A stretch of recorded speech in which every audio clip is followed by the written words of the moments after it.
Hi YouTube, how's it going? Have you ever been in a situation when you're sitting at the house and guess what? Your Bic goes out, your other cheapo goes out. You know, sometimes it works, sometimes it don't. That's a kangaroo refillable if I can ever find my refillable tank. And good luck there. And then you're stuck with one of these barbecue lighters. But you know what? They're so handy.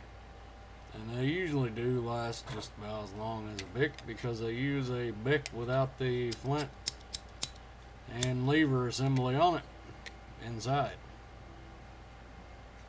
They just use a cheap one of these. And on the old ones, you used to be able to take these apart and take out the little lever for the child safety lock. Because on these new ones, you gotta push them some bitches like hell just to get it to fire.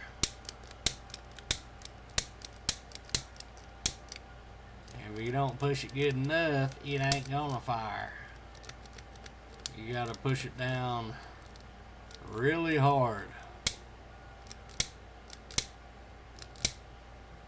And if you light a lot of things on fire or you smoke, it becomes really annoying. Especially if you're setting off firework after firework or something, you know. Becomes a real strain on your thumb, even if you're a big muscular son bitch. Anyways, here's a little hack that I came up with because, like I said, on these new ones, you can't really take these things apart and take the child safety out without screwing everything up and not being able to put it back together and have it work.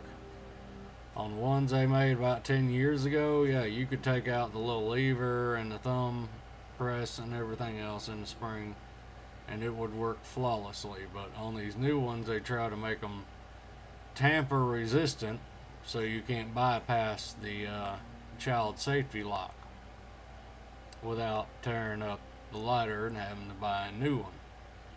Which I think they kind of guess that, you know, people get tired of that crap and they want to take it off and they rip it apart and then they figure out, oh, I can't put it back together and have it work again. Here's a cheap little zip tie hack, fix, whatever you want to call it for it. I call it a fix. A cheap, easy fix. Take your zip tie, preferably a heavy duty zip tie. Strong one, not the cheap flimsy ones, because you're going to need to apply a lot of pressure here. And you can just zip tie it down with something underneath, like a piece of plastic or a piece of wood, a piece of plastic Coke bottle or something, and wedge it in there and just zip tie it on.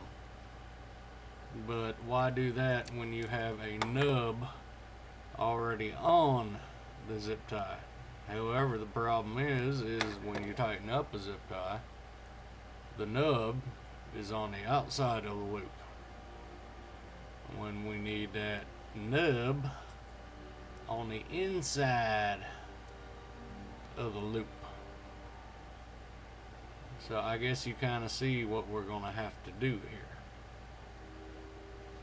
You're either going to have to twist the zip tie around and feed it in the proper way, like so. It's going to look like a symbol 8 figure.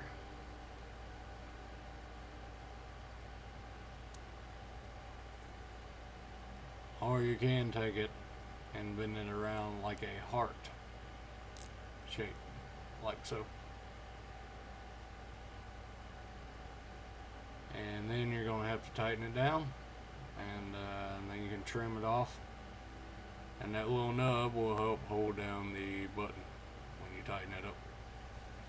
And I found the easy way to do this is put it down on the skinny section right there, and then start to tighten it up. as you know, with zip ties, you can only go so far without coming out very easily. So try to get it right the first time, or you might need backup.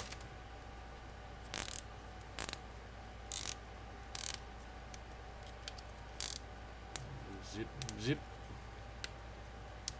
And just tighten it up where it looks about tight enough, and then slip it on there on the button and check to see if it is tight enough, which it's not. So slip it back off there since that's spring loaded, and tighten it up 1 or 2 or 3 more clicks and slip it back on, try it out again, and you're almost there. Tighten up a little bit more.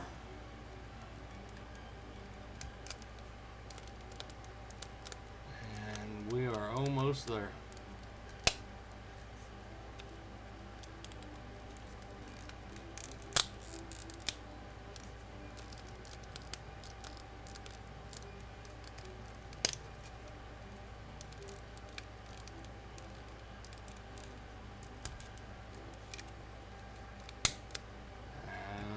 Got a winner.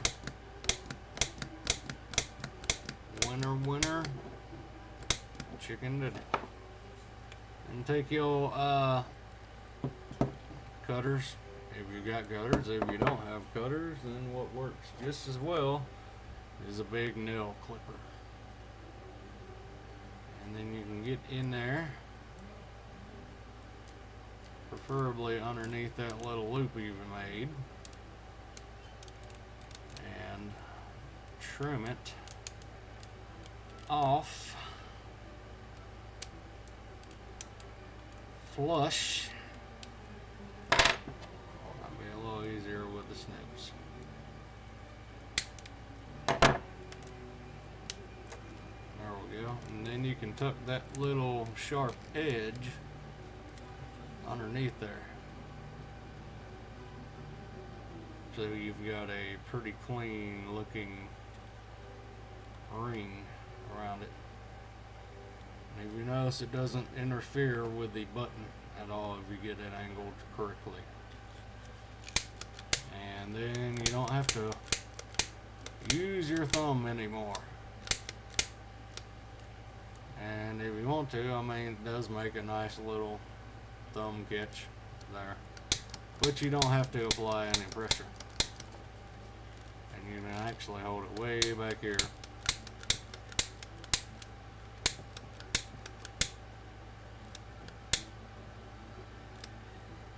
And light whatever you need to light. Simple little zip lock trick. Well, zip lock, zip tie trick. Anyways, flame on, internets, flame on, you trolls. Flame it hard, bro. Flame it hard. Flame them trolls. Hopefully this was helpful.